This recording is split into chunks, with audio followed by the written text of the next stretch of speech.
अब हम लोग पढ़ेंगे मानव नर जनन तंत्र में सहायक जनन अंग। ठीक है, उसके अंदर पहला आता है बेटा अधिवृषण। अधिवृषण जो है, यहाँ पर मैंने आपको क्लास वीडियो के अंदर समझाया था कि एक जो नलिकाएं निकलती है ना, शुक्र वाहिनियां मिलकर जो नलिकाएं बनाती हैं, वो नलिकाएं आपस में जुड़कर क्या करती है, एक नलिका का कुंडलित संरचना बना लेती है इस अधिवृषण के ऊपर, है ना। उसे वृषण के ऊपर इसे अधिवृषण कहा जाता है। तो अधिवृषण जो होती है नलिकाकार संरचना होती है, 6 मीटर लॉन्ग होती है और उसके 3 भाग होते हैं, केपट, कॉर्पस और कोड़ा। केपट जो होता है वो केप लाइक स्ट्रक्चर बनाता है, मतलब जैसे ये वृषण है तो इस वृषण पर इस तरह से टोपी के समान संरचना के रूप में पाया जाएगा। फिर ये बीच वाला भाग कॉर्पस और सबसे पतला और सबसे लास्ट का भाग क्या कहलाता है, कोड़ा कहलाता है। तो ये अधिवृषण जो होता है वो पाया जाता है। काम क्या है इसका, अस्थायी संग्रहण करना शुक्राणुओं का। जैसे ही शुक्राणु यहाँ शुक्र वाहिनी में बने, ये आके अस्थायी रूप से संग्रहित हो जाते हैं अधिवृषण के अंदर और यहाँ पे योग्यता अर्जन करते हैं। योग्यता अर्जन का मतलब होता है कि अंडाणु को भेदने की जो क्षमता होती है वो प्राप्त की जाती है अधिवृषण के अंदर। ठीक है, इसके अलावा जो पोषण प्राप्त होता है वो होता है अधिवृषण में। ठीक है, फिर अधिवृषण की जो कोड़ा होती है, ये आगे चलकर जिस नलिका का निर्माण करती है वो नलिका होती है हमारी शुक्रवाहिनी नलिका। ठीक है, शुक्रवाहिनी नलिका क्या करती है, शुक्राणुओं को अधिवृषण से लेकर जाती है और ले जाने के बाद कहाँ लेकर आती है, शुक्राशय ग्रंथि तक लेकर आती है। तो इसका काम क्या है, शुक्रवाहिनी का दो होती है, ये जोड़ी में पाई जाती है। ठीक है, और लगभग 45 सेंटीमीटर लॉन्ग होती है और इसका काम है शुक्राणुओं को कहाँ से कहाँ लाना, अधिवृषण, ये अधिवृषण है तो अधिवृषण से कहाँ पे लाना, शुक्राशय ग्रंथि तक लेके आना। तो ये शुक्रवाहिनी होती है। ठीक है, फिर उसके बाद नेक्स्ट आती है संरचना, वो आती है स्खलन नलिका। देखो शुक्राशय ग्रंथि है तो मतलब किसी न किसी पदार्थ का स्रवण करेगी। अब इससे एक नलिका निकली रहती है जिसे हम कह सकते हैं शुक्राशय नलिका। ठीक है, अब यहां से क्या आ रही है, शुक्र वाहिनी आ रही है। अब ये दोनों आपस में आके यहाँ पर क्या हो गई है, मिल गई है, इधर से ये आई और इधर से ये। तो आगे चलकर अब ये शुक्रवाहिनी नहीं कहलाएगी जब शुक्राशय नलिका मिल जाती है, ये कहलाती है स्खलन नलिका। समझ में आ गया, तो ये स्खलन नलिका होती है।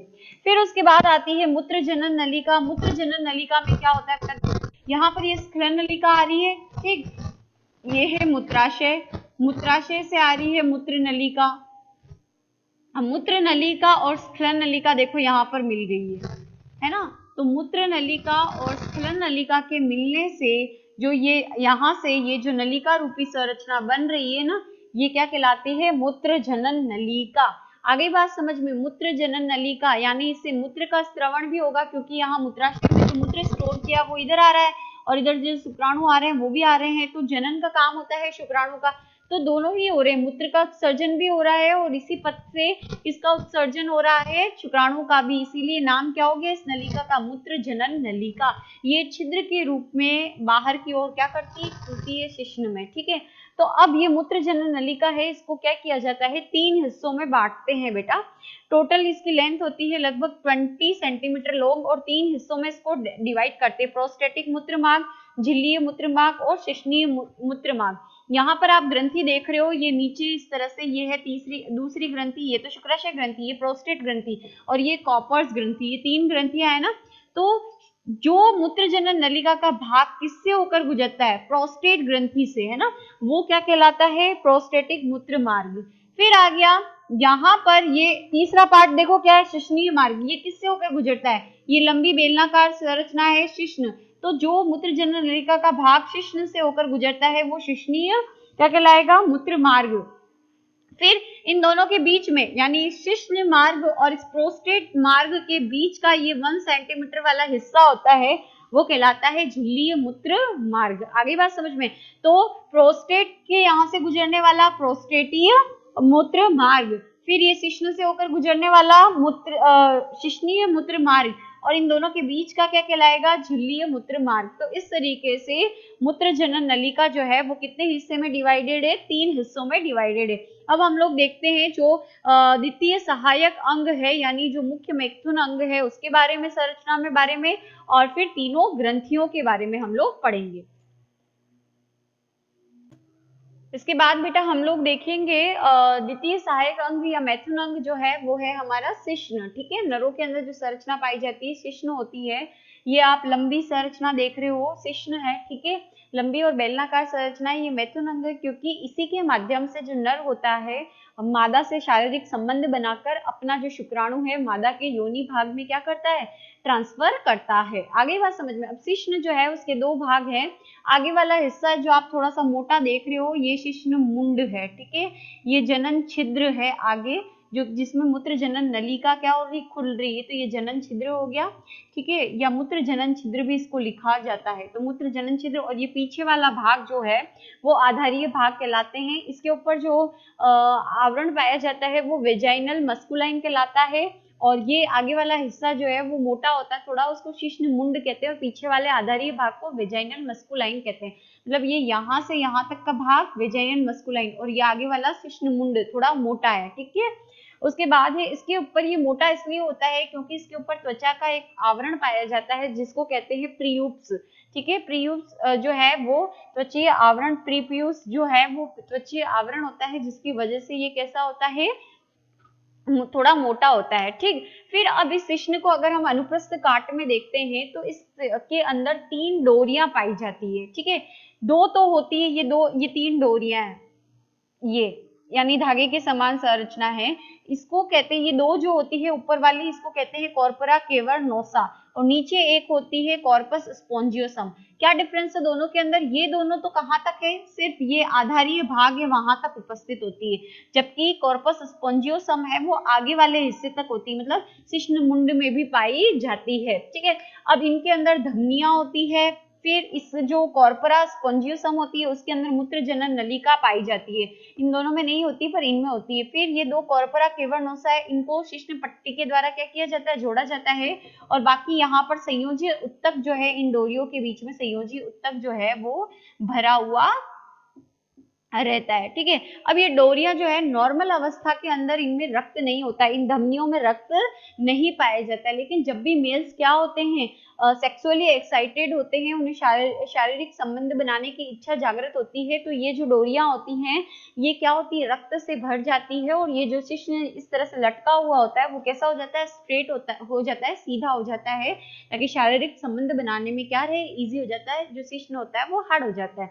तो ये इसका रीजन होता है। तो ये हमारा जो है शिश्न हो गया, मैथुन अंग हो गया, नर मैथुन अंग। अब आता है ग्रंथियां पाई जाती है नरों में, प्रोस्टेट ग्रंथि, काउपर्स ग्रंथि, और एक होती है, पहली है शुक्राशय, दूसरी है प्रोस्टेट, और तीसरी है कॉपर्स ग्रंथि। ये हो गई शुक्राशय ग्रंथि, ये यहाँ पर आपको ये जो दिख रही है ये है प्रोस्टेट ग्रंथि, और यहाँ पर बनाई है मैंने कॉपर्स ग्रंथि।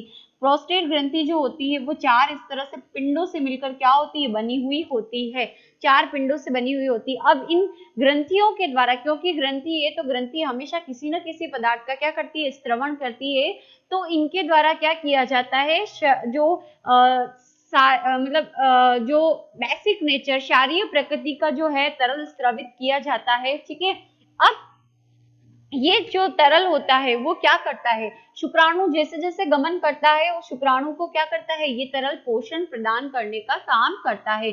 तो पोषण प्रदान किया जाता है क्षारीय तरल के द्वारा।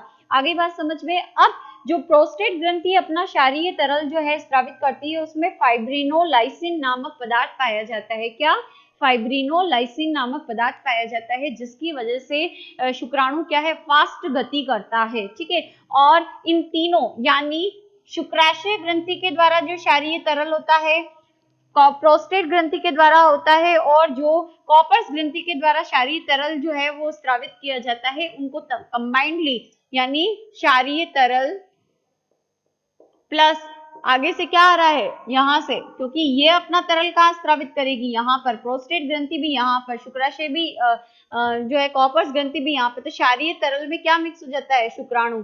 तो इस पदार्थ को हम क्या कहेंगे, वीर्य कहेंगे, वीर्य या सीमन कहा जाता है। तो जो नर होते हैं वो मादा के शरीर में किसको डालते हैं, शारीरिक संबंध के दौरान इसी वीर्य को डालते हैं, क्षारीय तरल को डालते हैं, जिसकी वजह से क्या होता है, जो फीमेल होती है उसके अंदर उपस्थित अंडाणु निषेचित होता है और नई संतति का क्या होता है, विकास होता है। तो वीर्य जो होता है वो कुछ नहीं होता है, इन जो प्रोस्टेट ग्रंथि, शुक्राशय ग्रंथि और कॉपर्स ग्रंथि के द्वारा जो तरल स्रावित किया जाता है उसे ही कहा जाता है।